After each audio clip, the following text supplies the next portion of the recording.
6 के सर कलम हुए हैं और 3 आरे के नीचे हैं। 3 आरे के नीचे हैं, चल रहे हैं। मैंने कहा साथियों, 6 के सर कलम हुए हैं और 3 आरे के नीचे हैं। 3 आरे के नीचे हैं, चल रहे हैं। कौन सा पुलिस का अधिकारी ऐसा बेलगाम हो गया है जो इस प्रकार की गतिविधियां कर रहा है? या तो मुख्यमंत्री के कहने पर कर रहा है, या वो बेलगाम है, वो किसी की सुनता नहीं है, मानता नहीं है। हिमाचल प्रदेश के पूर्व मुख्यमंत्री और नेता प्रतिपक्ष जयराम ठाकुर ने विधानसभा अध्यक्ष के एक बयान को लेकर कहा कि विधानसभा अध्यक्ष ने एक जनसभा में टिप्पणी की थी जिसको लेकर उन्हें माफी मांगनी चाहिए। उन्होंने कहा कि प्रदेश कांग्रेस सरकार खराब कानून व्यवस्था को नजरअंदाज कर ड्रोन के माध्यम से निजता की निगरानी करवा रही है और ये सब दुर्भाग्यपूर्ण है। हिमाचल प्रदेश के पूर्व मुख्यमंत्री और नेता प्रतिपक्ष जयराम ठाकुर ने ये वीडियो साझा किया है। इस वीडियो को साझा करते हुए जयराम ठाकुर ने इस वीडियो में क्या कुछ कहा, जरूर सुने। 6 के सर कलम हुए हैं और 3 आरे के नीचे हैं। 3 आरे के नीचे हैं, चल रहे हैं। मैंने कहा साथियों, 6 के सर कलम हुए हैं और 3 आरे के नीचे हैं। 3 आरे के नीचे हैं, चल रहे हैं। कौन सा पुलिस का अधिकारी ऐसा बेलगाम हो गया है जो इस प्रकार की गतिविधियां कर रहा है? या तो मुख्यमंत्री के कहने पर कर रहा है, या वो बेलगाम है, वो किसी की सुनता नहीं है, मानता नहीं है। पिछले कुछ दिनों से जब से विधानसभा का सत्र चला है, बहुत महत्वपूर्ण विषयों पर विधानसभा के अंदर चर्चा के लिए हमारे माननीय सदस्यों ने नोटिस दिए हैं, प्रश्न लगाए हैं। लेकिन हमने इस बात को देखा कि विधानसभा सचिवालय का जो रुख जो है, और पर्टिकुलरली उसमें जो महत्वपूर्ण प्रश्न है, वो बहुत पीछे पीछे लगाए।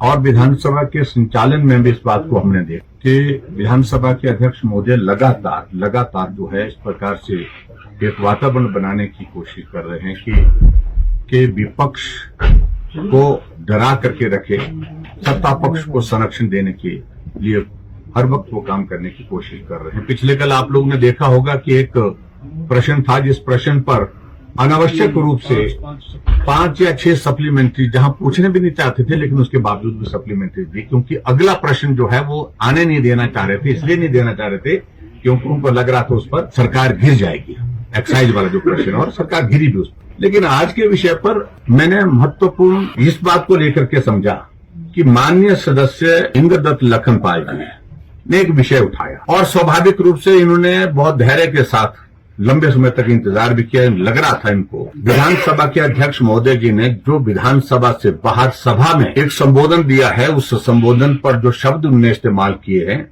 और वो शब्द आपको सुनाएंगे भी अभी, और उस शब्द उसके लिए वो माफी मांगेंगे, क्योंकि आखिरकार हम कुलीग्स हैं। इंद्रदत्त लखनपाल जी पहले भी विधायक थे और आज भी फिर से विधायक हैं। यहाँ पर हमारे आशीष जी, दोनों के संदर्भ में मतलब जो इंडिपेंडेंट है उनके बारे में भी उन्होंने टिप्पणी की, और उसके बाद जो विधायक जो निष्कासित किए थे उस वक्त 6 विधायक, उनके बारे में टिप्पणी की। और वो टिप्पणी ये की थी कि जो मैं चाहूंगा कि आप बेहतर होगा कि उसको सुन सके। लाइए इसको जरा।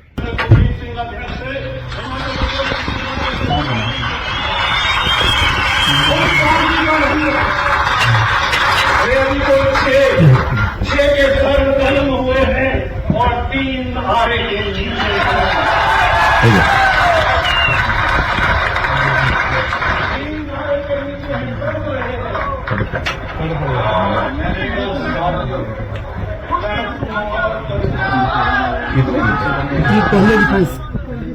मेरा उसमें सिर्फ यही कहना है, बनता तो ये था कि विधानसभा अध्यक्ष इस सारे संदर्भ में माफी मांगे, लेकिन विधानसभा का सत्र का लगातार आज चौथा दिन है, और मैंने पहले दिन भी सारे में थोड़ा इंडिकेट किया था। ये शब्द आपने इस्तेमाल किए अपने कोलीग्स के अगेंस्ट किए हैं, जो विधायक आज भी हैं और उस वक्त भी थे, उनके खिलाफ आपने ये टिप्पणी की है कि 6 के सर कलम कर दिए हैं और 3 आरे के नीचे हैं, और ऐसे भाषण देते देते वीडियो है, और ऐसे जो है वो तड़प रहे, ऐसे शब्दों का इस्तेमाल उन्होंने किया है। और ये पूरे देश में किसी भी विधानसभा के अध्यक्ष ने विधानसभा के विधायकों के बारे में पूर्व विधायकों के बारे में कभी भी इस प्रकार से टिप्पणी, और इसमें जो दृष्टिकोण है वो दृष्टिकोण मानवीय नहीं है। इसलिए हमने इस बात को आज अध्यक्ष महोदय जी के सामने इंद्रदत्त लखनपाल जी और आशीष जी भी रखना चाह रहे थे, क्योंकि दोनों के संदर्भ अलग है। इनका तो सर उन्होंने कलम कर दिया था, उस श्रेणी में आते हैं, और आशीष जी जो है वो आरे के नीचे थे, उस पर तड़प रहे थे। तो ऐसा उनका अभिप्राय था।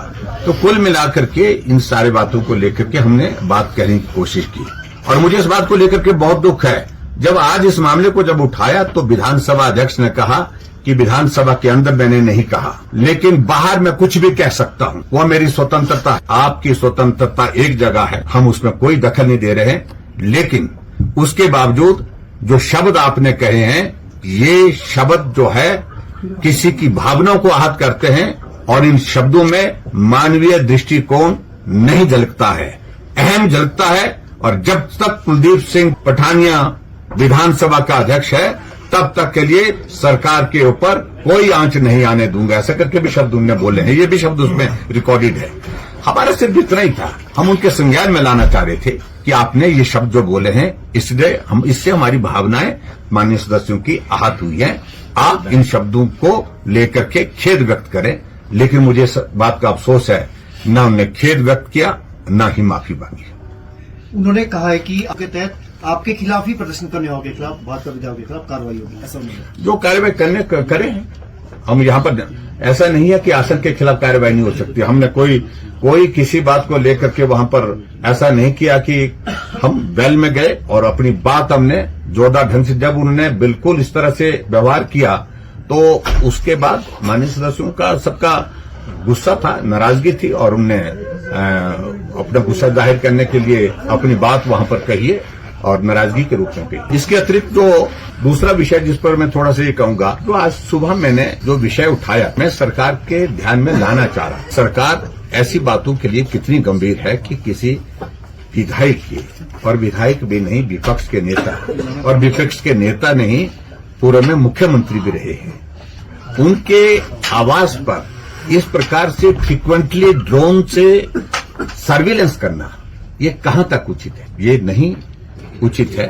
और इसलिए हमने कहा कि मुख्यमंत्री आदेश दें, कौन सा पुलिस का अधिकारी ऐसा बेलगाम हो गया है जो इस प्रकार की गतिविधियां कर रहा है? या तो मुख्यमंत्री के कहने पर कर रहा है, या वो बेलगाम है, वो किसी की सुनता नहीं है, मानता नहीं है।